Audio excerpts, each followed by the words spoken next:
Okay, so we'll give it a few minutes to allow people to join.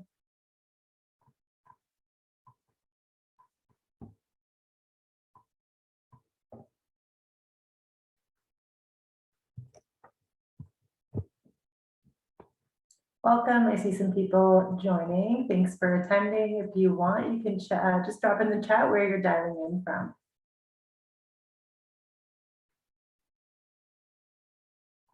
Okay, and we also do have a poll launched if you'd like to share where you are in your studies.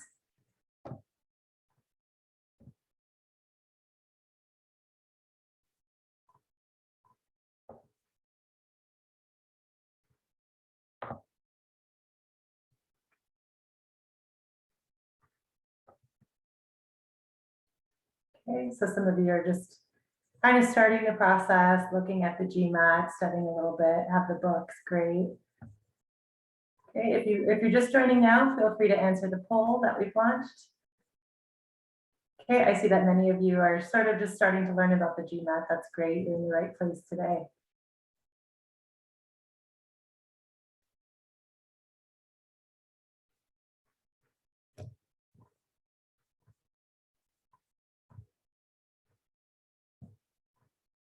Fantastic. Okay, so a good mix. Some folks have already taken a pre-test.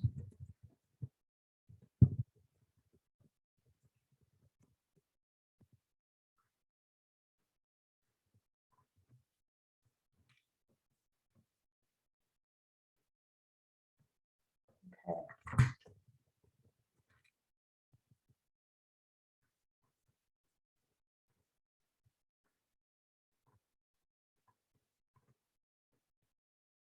All right, so we'd like to get started. So I will just end the poll here. I'll give it another second for those of you who just joined if you want to pop in the chat where you're coming from as well. I'm sitting in Toronto today.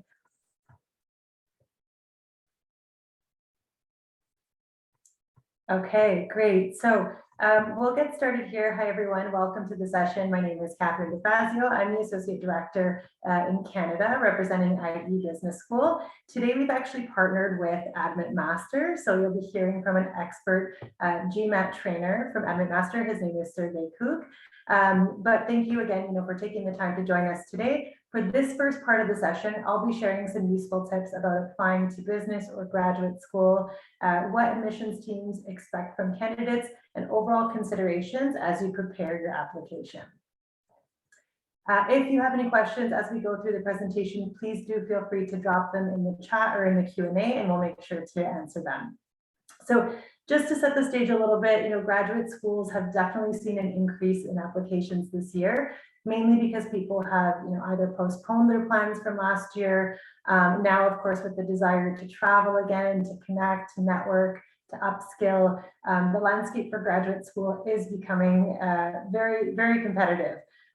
This shouldn't worry you. I don't say this to scare you. You're obviously here today to make sure that you're setting yourself up for success, to ace your GMAT and the application. And so Sergey and I are going to make sure that this 1 hour session will help you feel more confident in getting to the top of the pile. So I'll share a bit more first what it's like to study a master program at IE as well, and later give you a sneak peek into our campuses before the GMAT tips from Sergey. So applying to grad school, it's not just about the GMAT, it's not just about the online application.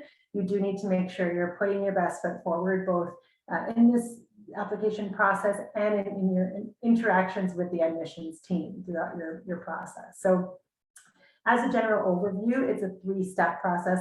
Most grad schools will expect a combination of an application form, which nowadays is all done online, the entrance exam, including the GMAT, which again, Sergey will be chatting with you about today, and a final interview with your admissions team. So something to note here, some schools do have application rounds or deadlines, so look out for these. Some other schools like us at IE Business School, we do have a rolling admissions process, which means we accept applications all year round. As a general rule of thumb, it's always best to apply ahead of time, and giving yourself enough time to plan ahead, apply to scholarships, give notice to your employer maybe, or relocate if you're considering an international program. So admissions departments do have a very rigorous selection process. Graduate schools are looking for motivated, creative, and high potential candidates. So what's important is that you really understand if a school takes a specific approach when evaluating the application. So some parts of their application may be weighted more heavily than others. At IE, this is not the case. We do want to see well-rounded candidates.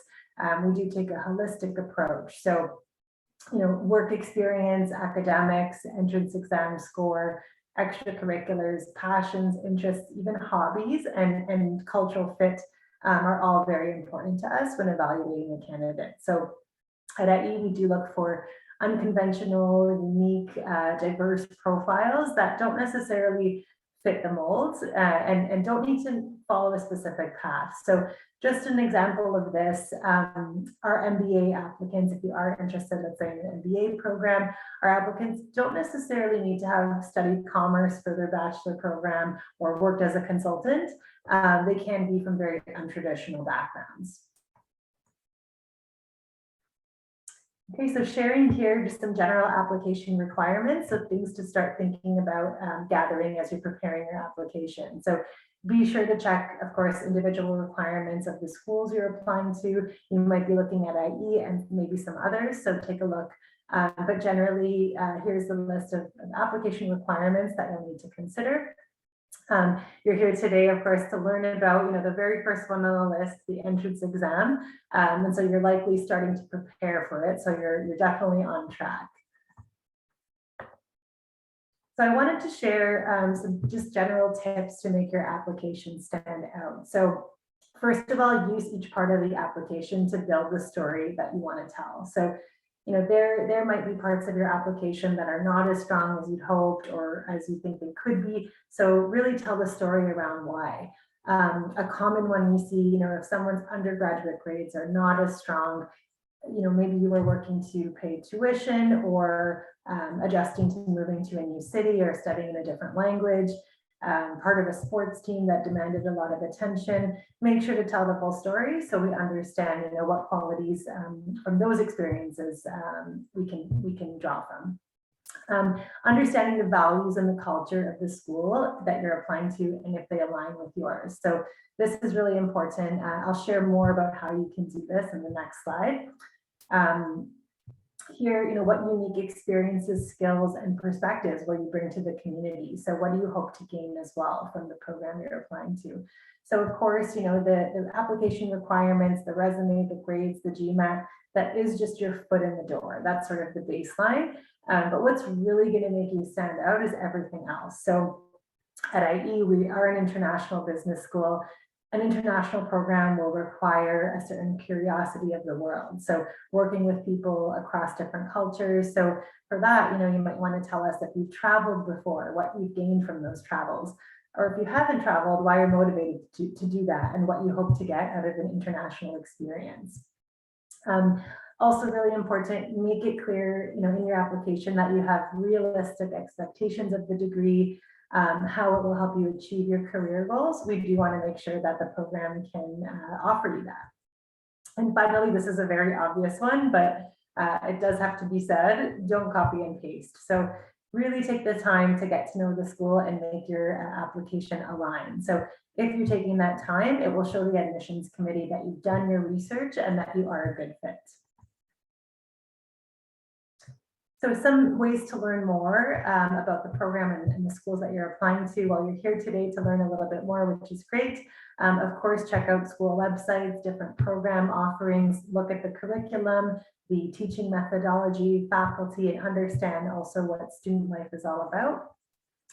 Connecting with school representatives. So ask questions and get a better sense of, if you connect with the school. We do offer that at IE. We can always have a chat later on. We do offer a personal consultation or a profile pre-assessment as well. And I'll share my email afterwards so that you can book that if you'd like. Attending virtual events. So We do offer master classes, alumni panels, info sessions, and networking opportunities. So I've shared our website here at events.ie.edu. Getting to know alumni, this is a really great one, asked to be introduced via email or even reach out on LinkedIn. This is a great way to get a sense of what types of students are attending a school that you're interested in. And, is this the network that you're looking to build? Will you get the experience that you're looking for? And finally, an obvious one, connect on social. So definitely follow the Instagram, Twitter, Facebook pages of the schools to get a sense of what's happening on campus and whether you can envision yourself there.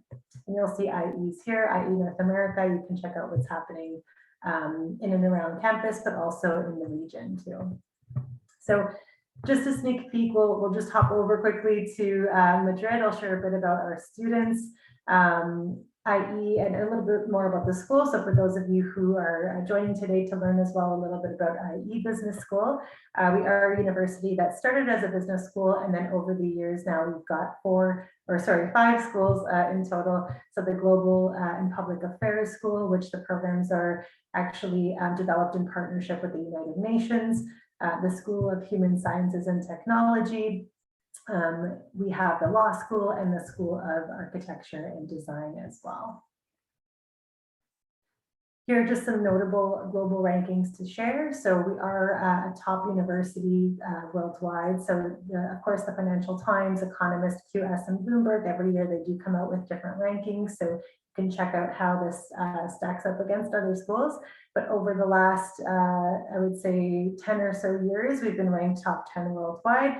A few areas of strength to highlight here are in corporate social responsibility and entrepreneurship as well. So to give you an idea of the student body at IE, over 160 nationalities are represented on campus. 85% of our students are international, meaning they're coming from outside of Spain.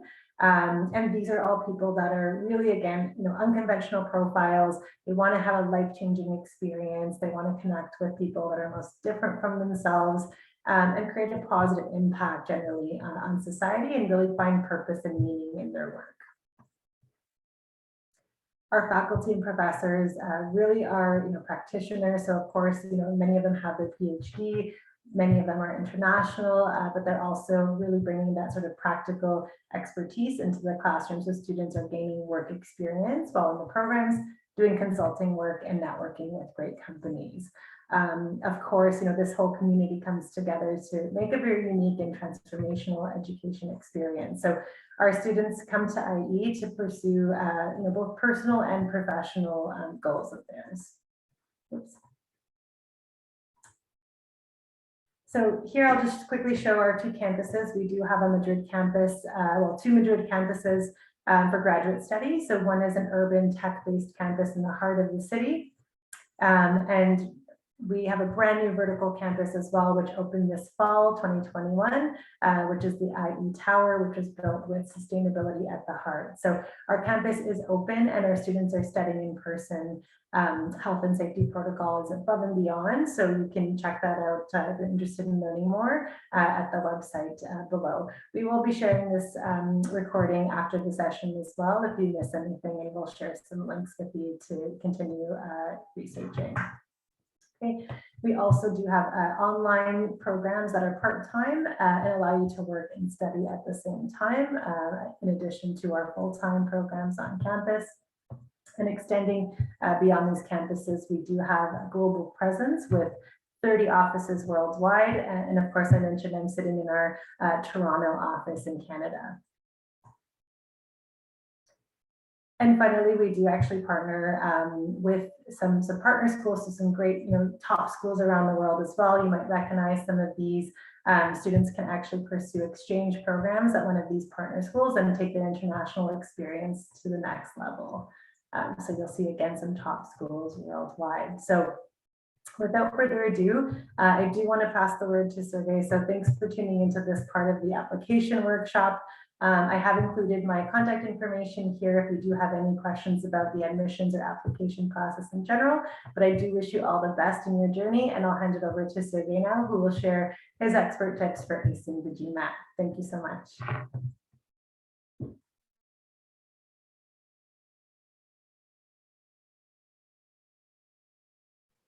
Thank you so much, Catherine, and thanks for this warm introduction and for sharing these tips. Ladies and gentlemen, welcome to our GMAT portion of the seminar. It's a very short seminar today. We only have an hour together. So in the next 45 minutes, what I want to do is share with you what would it take to prepare for the GMAT. I'm going to share with you a couple of strategies, and most importantly, I want to make sure that you can walk away from the seminar today with a plan of exactly how you're going to get a high score. So my name is Sergey, and I'm a senior instructor with Admit Master. I'm the reason why many of your competition to IE and other top business schools get 700 plus scores. And I want to share with you what do we actually do and how you can actually structure your studies to get there. I want to be very clear just to set up the expectations.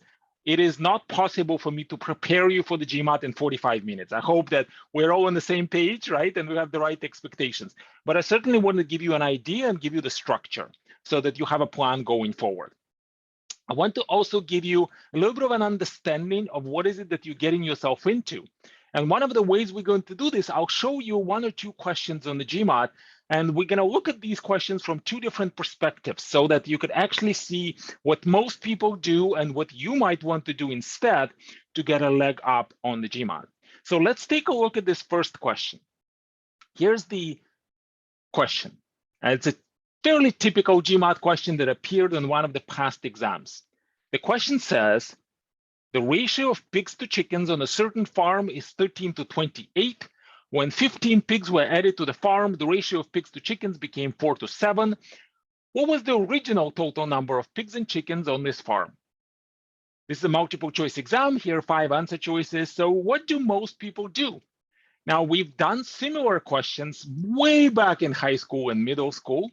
So let's do this question this way, or perhaps let's look at the question the same way we did before. I like to call it, just for full disclosure, the working hard way. This is a fairly challenging question for most people. If you know what you're doing, it might not be very challenging, but for most people it is. And they're going to work really hard to get this question done. This question, by the way, is ranked hard on the scale of easy, medium, and hard. So here's what we know. We know that the ratio 13 to 28 is given to us in the most reduced form. So to calculate the actual number, we need a multiplier. Let's call this n. That means we have 13 n pigs and 28 chickens. We can then add 15 pigs, and now we have 13 n plus 15 pigs. That's a new number of pigs. Then the new ratio is going to be 13 n plus 15, the total number of pigs, divided by 28 and the total number of chickens, because the number of chickens didn't change. The new ratio is 4 over 7. So all we have to do is solve this equation. It might take some people 30 seconds, some people 3 to 5 minutes. But after we do this, we find n is equal to 5. We can then calculate the total number of pigs, the total number of chickens, and the total, therefore, if we add these two together, is going to be 65 plus 140, which is equal to 205. And the answer is B. So that's the work hard way. That's what you're going to see at the back of the book. That's what we've learned in high school. Now, assuming we didn't make any mistake, usually it would take us about 2 to 3 minutes, which is great. But I don't know about you, but I'm a kind of person who likes to work smart and not necessarily hard, right? Because if you're trying to get into a business school, managers are not necessarily people who are doing all the hard work, right? These are people who make the decisions. These are the people who think a little outside the box. These are the people who get to the results faster, and that's why they get paid a lot more, right? And that's what CEOs do as well. So let's look at this question from a different perspective. Let's call it the work smart way. Here's what we know from the question. We know that for every 13 pigs on the farm, we have 28 chickens. Now, of course, as I'm sure you understand by now, you don't need to be an expert in farming or know anything about farming. They told us everything we need to know. We got 13 pigs, 28 chickens. If we were to have 13 more pigs, we're going to have 28 more chickens. That's how the ratio works. The ratio always has to work. So if we go and buy 13 more pigs, we have to go and buy 28 more chickens. That's basically what this means. Now, what can we draw from this? Well, something that's very simple. What we can draw from this is that the total number of pigs must be a multiple of 13. So it could be 13, 26, 130, and the total number of chickens must be a multiple of 28. So it could be 28, 56, or 280, because the ratio always has to work. Now, what this also means that every time we'd have 13 pigs and 28 chickens, we would have 41 animals in total. So that means that the total number of animals on this farm must be divisible by 41. Very simple math, not too complicated. I'm sure that everybody can add 13 and 28. So let me then ask you a question. If the question was asking us that the original total number of pigs and chickens was divisible by 41, and we're given 5 answer choices, how many of them are actually divisible by 41? Only one of them, and that is answer choice B. I think it's very easy to see because the numbers are very close to each other, so obviously only one of them could be divisible by 41, and 5 times 40 is 200, 5 times 1 is 5, so it's quite easy to see that 205 is actually the number that's divisible by 41. And we can do this question in 30 seconds without really breaking the sweat. Now, I have a master's of mathematics for full disclosure, but I love when I'm doing as little math as possible on the GMAT. Because if you talk to anyone who's been studying for the GMAT for any period of time, and I do a lot of one-on-one consultations, by the way, you're welcome to sign up for a one-on-one consultation free on our website, admitmaster.com. Here's the phrase that I hear most often. In fact, this morning, I've heard this already twice. I did 2 one-on-one consultations this morning, and I've heard this from both of these people who said, I'm good with math. I don't have any problems. I know how to solve the problems. I only have one problem, only one. That one problem is I just need to solve the problems faster. That's it. Once I learn how to solve the problems faster, I'll be good with the GMAT. Well, here's the problem. The problem is the GMAT gives us a limited time, on average 2 minutes per question. And I'll share with you in a moment, the GMAT is actually the test that keeps getting harder as you go along. So we don't have more time. And whatever most people do, what I've shown you in the previous slide, for most people, it just won't take 2 minutes or a minute and a half. And there are questions where the math is a lot more complicated. So really, the secret to doing better in the quant section is to do less, not to do things faster, right? And I love analogies. So another analogy, if I need to get from Madrid to Barcelona, I can walk, and I can try to walk faster, but I still won't be there in an hour. No way. The only way for me to get there in an hour is to change my approach, change my strategy, maybe take an airplane, or maybe take a high-speed train. That's what we're going to need to do in the GMAT. Whatever we worked before would not necessarily work. Now, you don't have to believe me. Let's hear from the GMAT people who make the test. Here's what they say. We need to be ready for this test because it's a very different test, and most people don't know how to prepare for it. And that's why I'm really honored that you came here today so you can at least learn what is it going to take and how you can actually structure your studies, because most of the tests that we have ever done were tests of knowledge. I mean, think about this. If you've done any test in maybe high school or maybe any professional test, let's say there was a test in history. Oh, you were supposed to know history, right? But you're trying to do an exam here, the GMAT, the test to get into a business school, and you're actually not supposed to know anything about business. In fact, here was a question about farming. The GMAT instead wants to evaluate how well you can think. So they evaluate your reasoning skills as opposed to your knowledge. Now, you do need to have some basic knowledge of a few concepts from middle school and high school, like geometry, algebra, statistics, and the English language. But again, they just reiterate this. All of this is so that you can demonstrate these reasoning skills, right? I mean, think about the way we did this question. We said the number must be divisible by 41. Therefore, I have 5 answer choices. My job is to find the answer that is divisible by 41. That's it. Not to solve a problem, find an answer. And by the way, finding an answer is very different from solving a problem because this is a multiple choice exam. The answer is always in front of my eyes. I just need to find it. And that's a very different mindset. Now, why do most people really struggle with the test? Because we've been conditioned that knowledge is power. We've been conditioned that as long as we memorize things, we're going to be very successful. I was speaking with another one of our clients yesterday who said she just gone through a program. It was like a self-prep program that's mostly focused on the theory. And she said, well, I finished this program. I spent 3 months and I have 3 very thick notebooks full of notes that I've taken. I just need to know, what do I now do with these notes, right? I gained so much knowledge of the theory, but I didn't really get anywhere closer to being able to use the theory. And that's why preparing for the GMAT is going to be like preparing for a sports challenge. And it really is. The GMAT is an exam where you are going to be completing challenges. And these are not physical challenges. These are challenges for your brain. But hey, our brain is also a human organ. So we have to train our brain just like we would have to train our muscles, let's say, if you were to swim.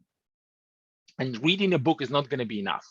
So the way that you're going to be structuring your studies, and I'll give you a few more ideas of how you can actually do this, but hopefully this is something that's going to click, is that anytime that you've learned something that was more like a sport, this is the same way that you can learn to prepare for the GMAT. So what have you done then? Well, maybe you had some training sessions. Maybe you had to just show up. Maybe you had to have the routine. Maybe you had to have some people next to you that were keeping you motivated. Maybe you needed to have a good coach or a good trainer. That was really important. That would be the same thing on the GMAT. And you can talk to anybody who's been successful on the GMAT, and they're going to tell you exactly the same thing. I've been teaching the GMAT for 12 years, and I can tell you this sort of a strategy works for everyone, regardless of your background. Now, if you look at the structure of the test, by the way, the test, as I'm sure you know, consists of 4 sections. You will also notice that even in the names of the sections, you're going to see words such as analytical and words such as reasoning. So if we are thinking about the test, it's not really about math. In fact, there is no word math or the word English in a section. If the GMAT was an exam that was evaluating English, then we wouldn't need IELTS or TOEFL.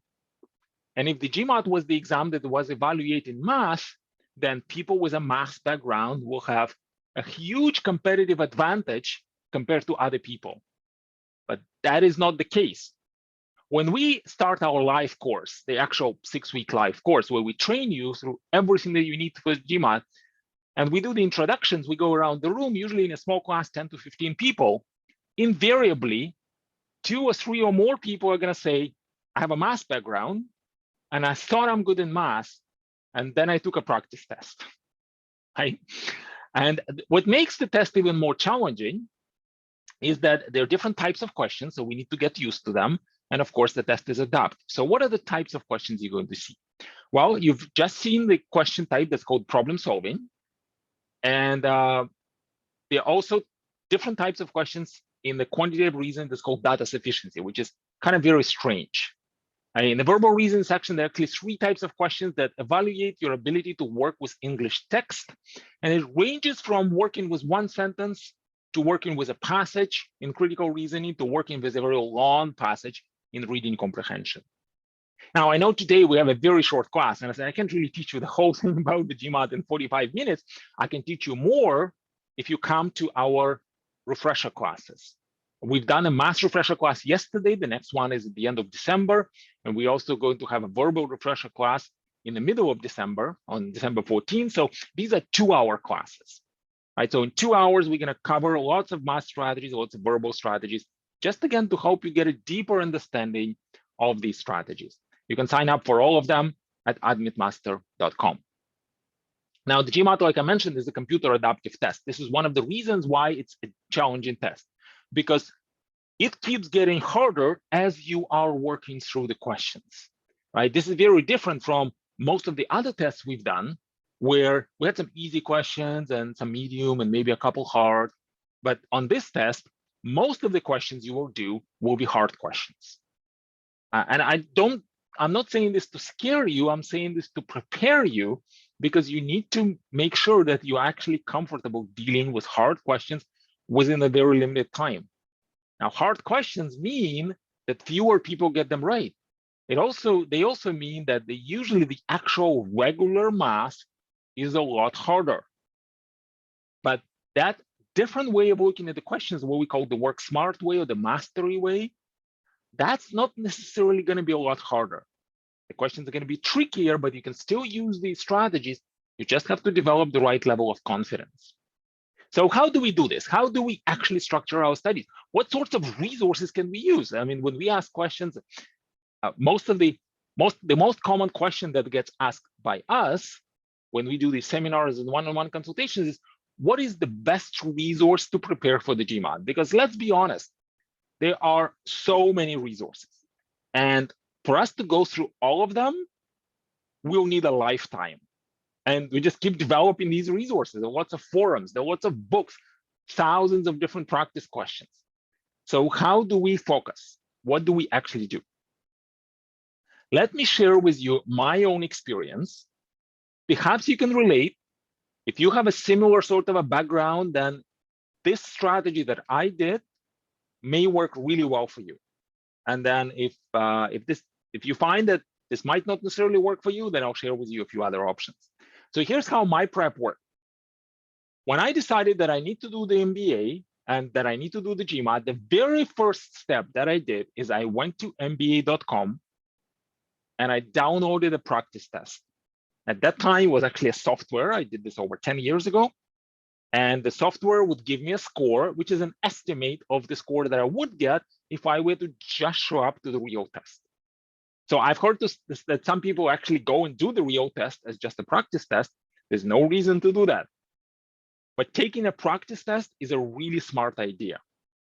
Now, many people are saying, I'm not yet ready to take a practice test. I want to study first. Let me please try to convince you to not do that. And I can tell you from experience working personally with over 20,000 people in my 12-year career, taking a practice test first before you begin studying is a much better idea. Because when you begin studying, at first you'll be confused, and then you're going to do well. But while you begin being confused, your score may actually go down. You want to get a true assessment of where you are today without interrupting anything, right? Without trying to kind of cure or fix what you know. Let's just take what you know today and take a practice test. You can take a practice test, by the way, on our website, admitmaster.com. Now, the first practice test that I did was 650. I didn't know what to expect. I honestly didn't know what I would get, but I tried the test and I got 650. So now I had a lot more clarity about how much I need to improve. I wanted to get to about 700 because I thought that this is a good score. And I felt like I'm getting pretty close. And the practice test also helped me understand what exactly were my gaps. And my gaps specifically were that I learned all of the math in a different language. I come from a former Soviet Union. I have a science degree from there. So I have a very, very intensive science training, but all of it was in Russian. So I had to learn the terms. When I did my practice test for the first time, I did not know what is an equilateral triangle. I actually never saw this term before, even though I have a math background. So I had to review a few things, and I was now a lot more familiar with the test. So it took me about a week to just go over some of the basic theory. And then I did the next practice test. At that time, there were only 2 practice tests available. And on my next practice test, I got a score of 700. That gave me a signal that I am ready, because the practice test is a pretty good assessment of where you would be on the real test, as long as you take it under kind of the same conditions of the real test, which I did. And then I went and booked my real test. I did the test, I got 750. The whole process, start to finish, took me exactly 2 weeks. And I'm sharing this with you, not to impress you. It honestly impresses me, by the way. This is my real score report, just to show you that everything's legit. Here's my score, 750, 99th percentile. So you might be wondering, okay, well, Sergey is some sort of a genius, and like, that's why he did so well on the GMAT.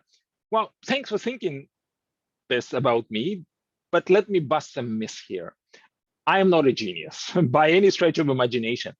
The reason why I did so well on the GMAT is actually that all of the strategies that I've shown to you, many of the strategies we teach in our classes, are the strategies I've learned when I was like 9 years old. And then I learned them all throughout my middle school and high school. So it took me not 2 weeks to prepare for the GMAT. It took me several years to learn the strategies that I could use on the GMAT. And then it took me 2 weeks to just learn how to apply these strategies to the GMAT. And I've been teaching the GMAT for 12 years. And I can tell you honestly, I'm still learning. I work with over 20,000 people, but this is a continuous learning. So when somebody says, I did well on the GMAT, let me show you how to do it. Well, you got to take it with a little bit of a grain of salt, because I have, among all of our instructors who teach for Admit Master, I have one of the least number of years of work experience. We have instructors who's been teaching for 18, 20, 23 years the GMAT, so you can imagine the level of expertise. So for me, what really helped, and if you can relate to this, this is something that you could possibly do as well, is that I had an amazing teacher in school who was really instrumental in my success. And I had a few other teachers who were also just amazing. So this particular teacher, he was my math teacher for 7 years in school. He was teaching us all of these out-of-the-box strategies. So the strategies such as the units, digit strategies, the estimation, the odds and evens, all of these dimensional analysis, all of these things that you can actually use on the GMAT. I knew this when I was in high school. That's why to me, it was so natural. And then what I've realized when I began teaching the GMAT, and what I've heard from many of our clients, is that most of the people in high school don't actually learn this. To me, it was a surprise, because me and everybody in my class learned this. So we were really comfortable. But most people, for example, didn't know the units digit strategy. And they told us, oh, nobody ever taught this to us. But what we realized is that if you stay focused, and if you learn exactly what you would need to help you get a good score in the GMAT, then it wouldn't take you 7 years like it took me. It can take you 3 months, 6 months if you work full time and you need a crazy high score. Let me give you an example. So Daria here, now we've been doing here, I was doing it for 12 years. Admit Master has been around for 23 years. But here's a recent example. Daria came to us just when the pandemic started, when we started offering live virtual classes. So she came and said, look, my diagnostic score is 380. I'm very highly motivated to get an amazing score. So guys, tell me what I need to do. No math background, she got more of a business background. And she was working smart for 3 months. And most importantly, you can see in her comments, these are directly her comments that she wrote on our Google page. She said, the most valuable thing was I learned how to think differently. I learned how to manage my time and stress. I learned ultimately how to think like a senior manager, not get buried into detail. Look at the big picture, having the right attention to detail, but most importantly, understand the concept behind the questions. And then the instructors were always there to support me. So in 3 months, she was able to get from 380, which is a score that wouldn't get you anywhere, to 700, which is a score that helped her get into her dream school. And it's an amazing school. And she started this master's program at this school, and she is very, very happy. So it's possible, regardless of where you started from, regardless of your starting score, regardless of whether you have a math background or not, it is possible. But how do we do this? How do we navigate this prep? Like I mentioned, taking a practice test is always a good idea, but where do we go from there? Imagine that your practice test is quite far from where you need to be. Where do we go? I love analogies.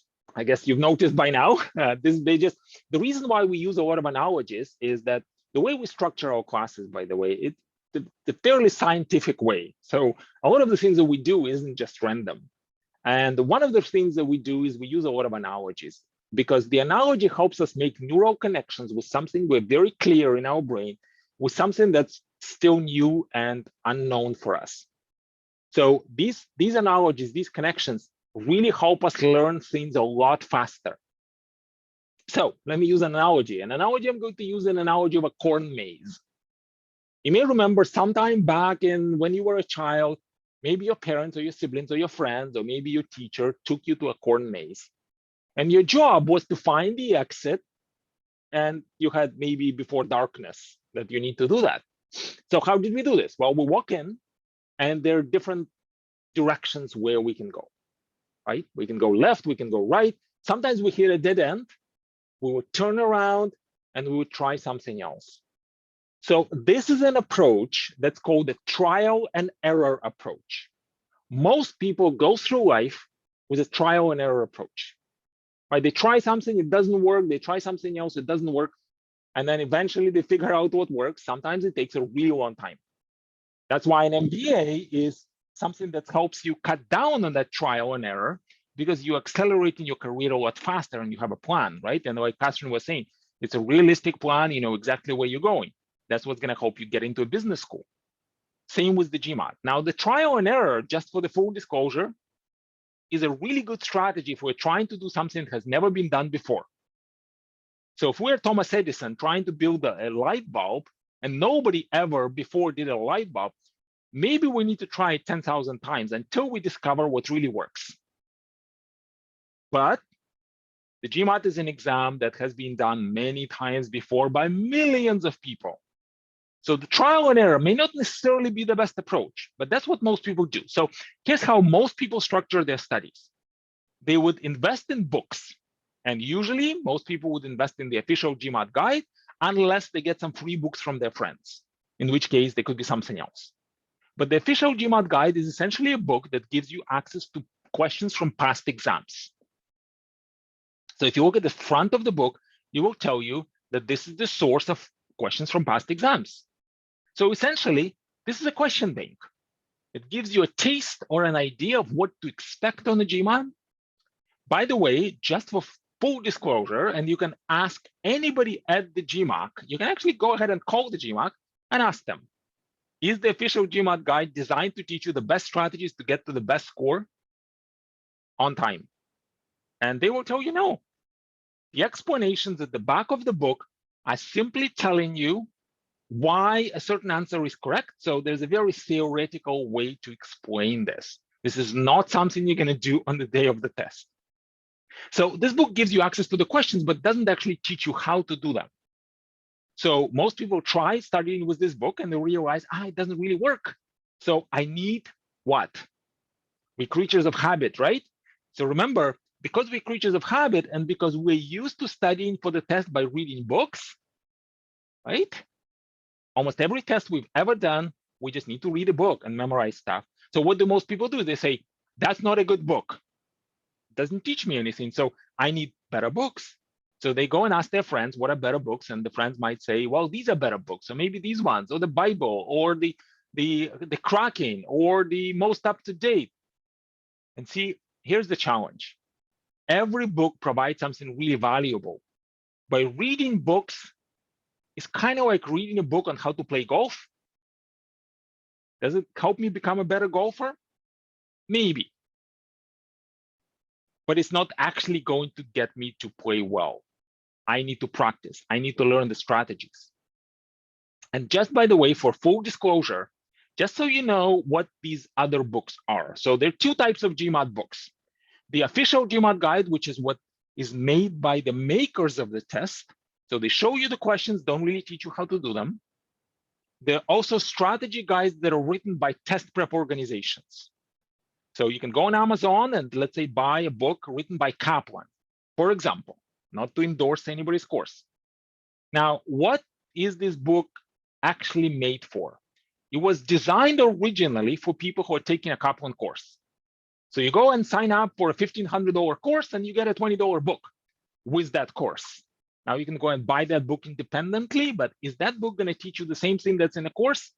Not really. The idea was for you to do some readings, do some exercises from the book, and then show up for the class where the instructor will actually teach you all the good stuff. That's generally just how the books are structured because of who writes these books. And it's not because the test prep companies are evil, but because it is a very practical test. So they understand that the books can only go so far. Now, I wanted to show you just a very quick graph that will put things in a perspective. And again, I'm saying this to help you. And if you end up coming to take our class, that's amazing. We'd love to help you. If not, that's okay as well. This is not for everyone. And there are different options for everybody. So just like a business school, there are lots of business schools. So the IE might not necessarily work for you. If it does, it's only your moral obligation to actually go to the school and make the world a better place and get a really good degree.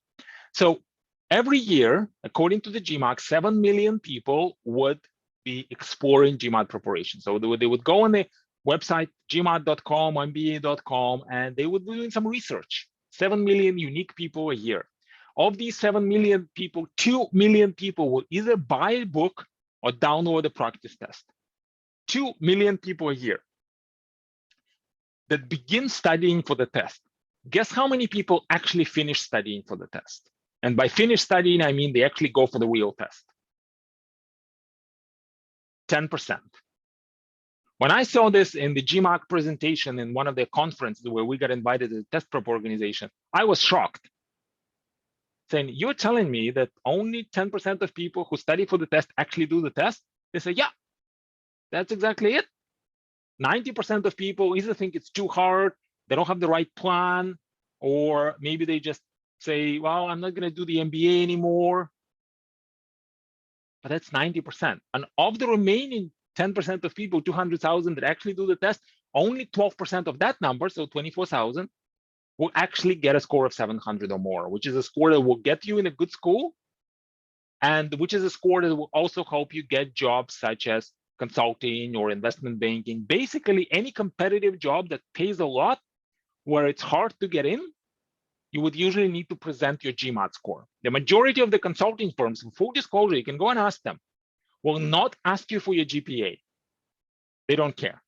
But they will ask you for your GMAT score because the GMAT is a standardized test, so they know exactly what it means. Now, that means that of everybody who wants to study for the test, only 1 in 300 people will actually get a score of 700 or more. To me, that's not good odds. That's how the trial and error works.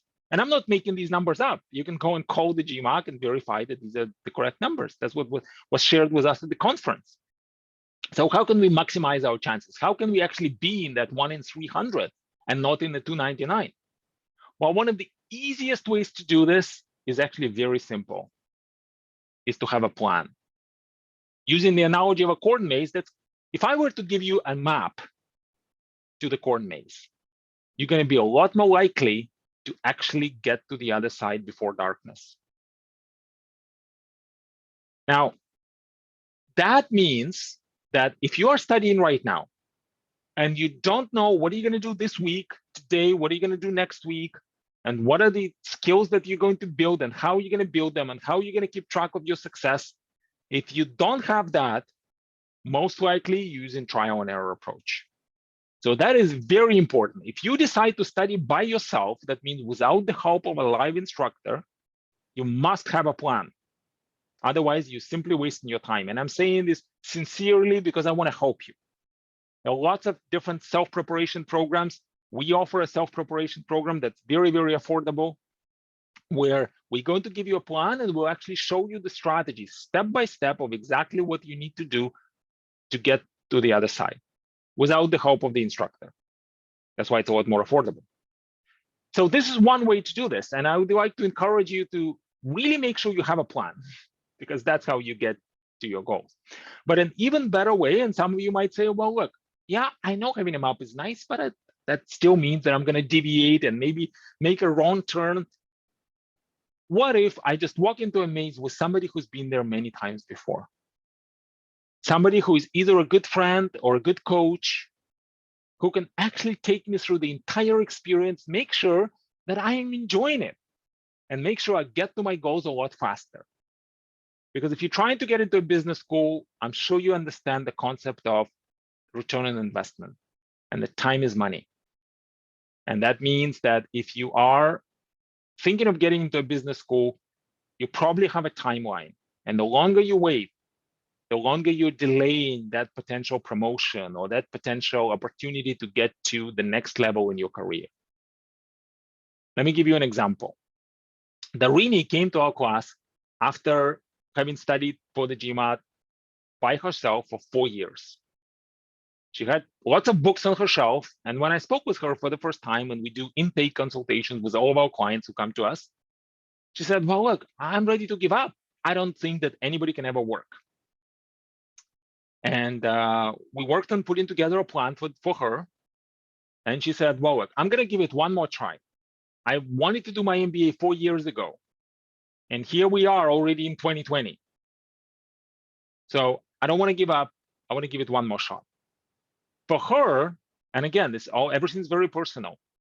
She's developed so much anxiety about the test by then because she tried it for so long that we had to customize the program for her so that the way that she kept track of her progress was different from how some of the other people do this. That's why we can do this, because you are going to be in a small class.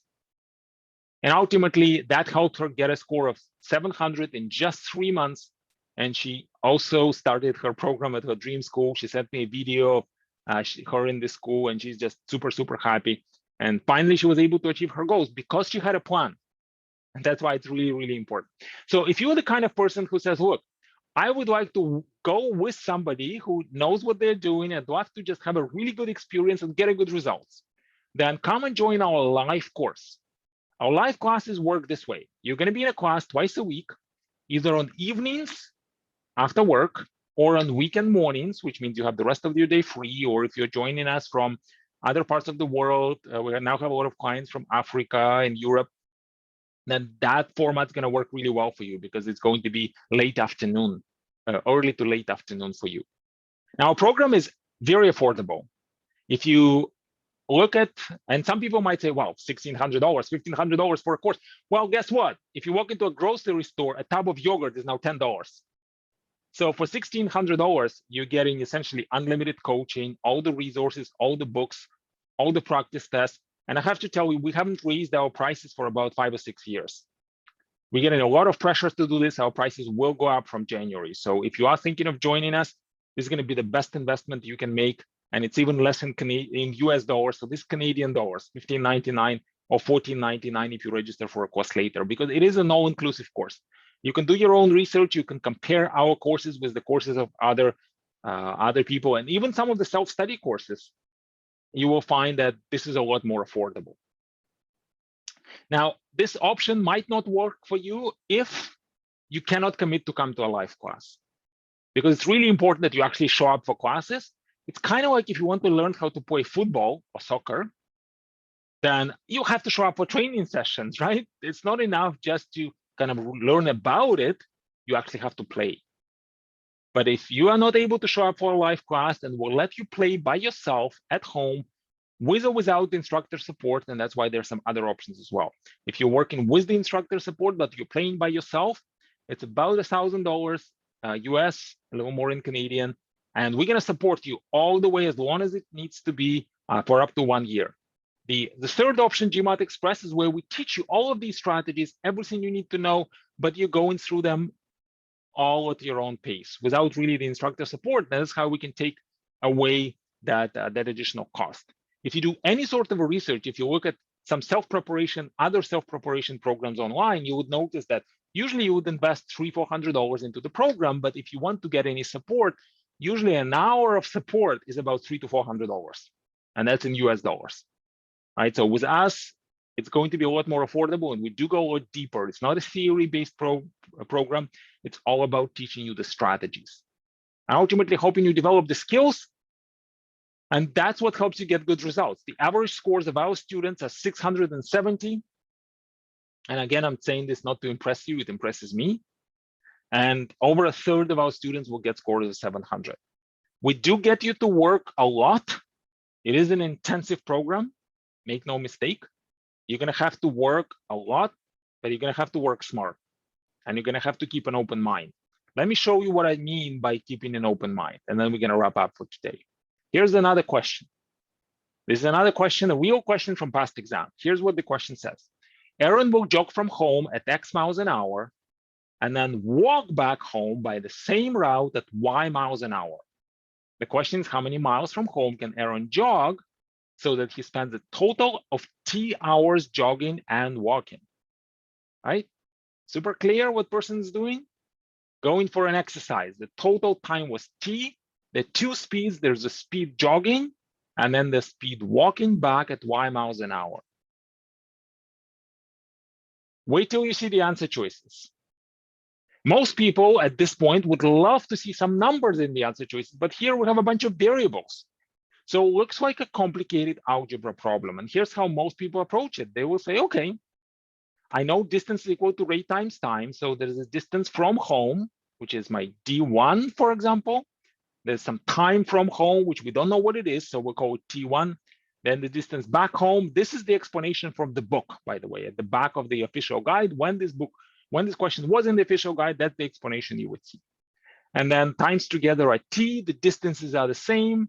So I can isolate the T and try to reduce these equations. Still looks like I have a few variables in the equations. And after about 5 minutes, most people give up. I give this question a lot to our students in the live class, and I can watch what everybody's doing. And that's what we're going to do if we were to take a live class. I can actually look you in the eyes because you'll be on the video as well. So that's what most people do.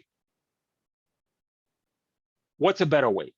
Now, of course, I'm sure you know by now there is a better way. Let's call it the work smart way or the mastery way of doing this question. Here's what we can do.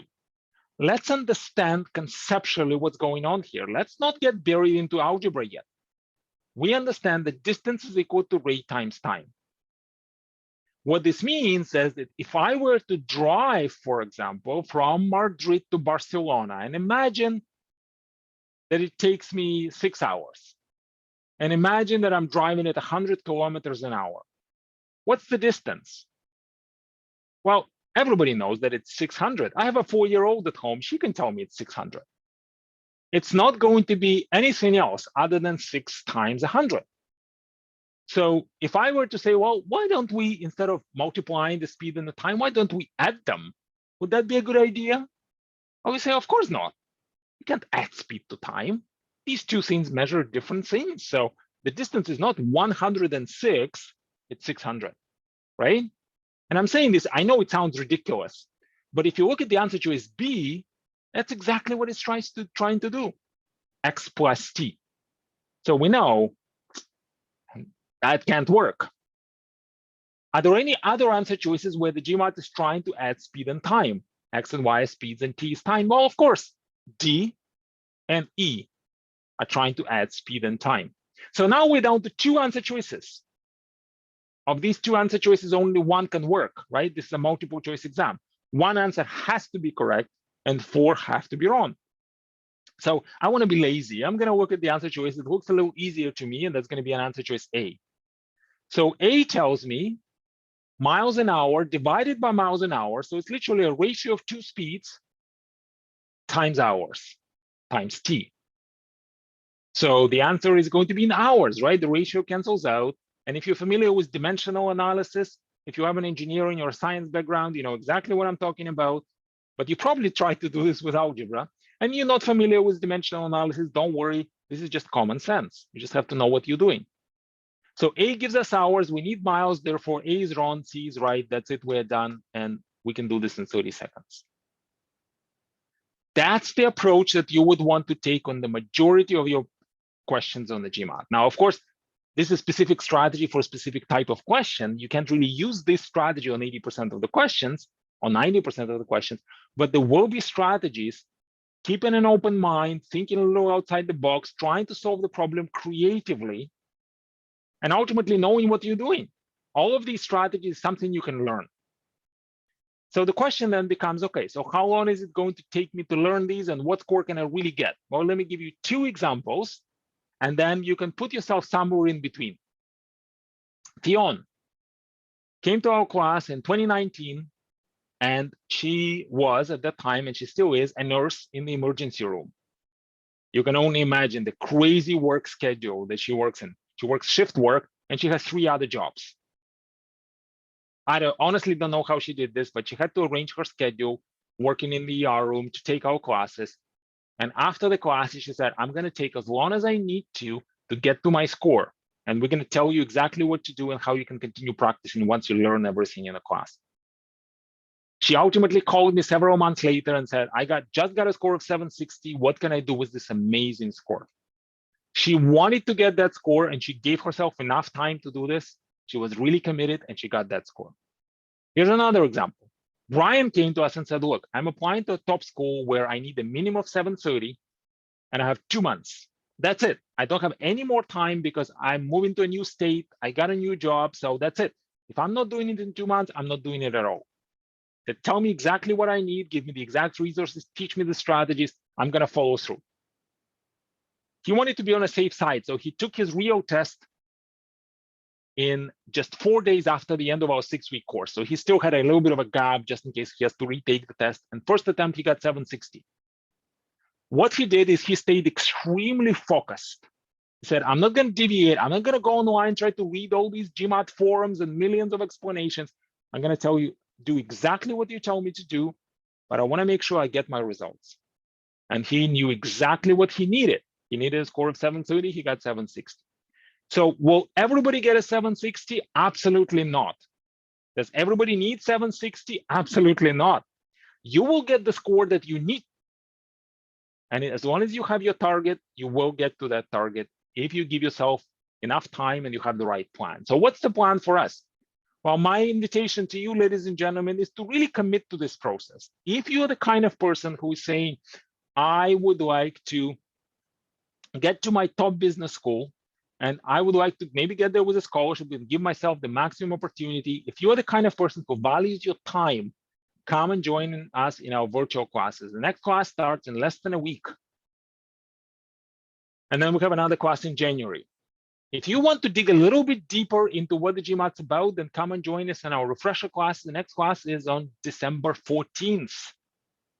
You can find everything on our website. And by the way, here's a page for special offers. So if you're not ready to start yet, you can bookmark this page. You cannot actually click through it on our website. It's a hidden page. So you have to type it admitmaster.com/offer.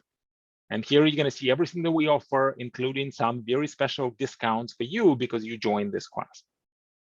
So if you'd love for us to chat, if you'd love for us to stay in touch and have a one-on-one discussion about your goals, and if you like for me to help you understand how you can actually get there, our program, I have to be honest with you, is not for everyone. So it's a two-way street. You might think it's best for you, we might not think so, or it might be the other way around. That's why it's really important that we have that discussion. So if you are that kind of person, then just answer that in the chat or in a poll, and I'm going to send you all the resources that you need, or I'd love to connect with you and chat one-on-one. Most importantly, ladies and gentlemen, if you have not done a practice test yet, just go to this website, trygmat.com, take that practice test. Don't be afraid. It's not that hard. And it's not scary. Nobody's going to see your score except for me and you. And then we can chat about what would it actually take to get there. As long as you have a plan, you can definitely get there. Before we close, are there any final questions that we can answer for you?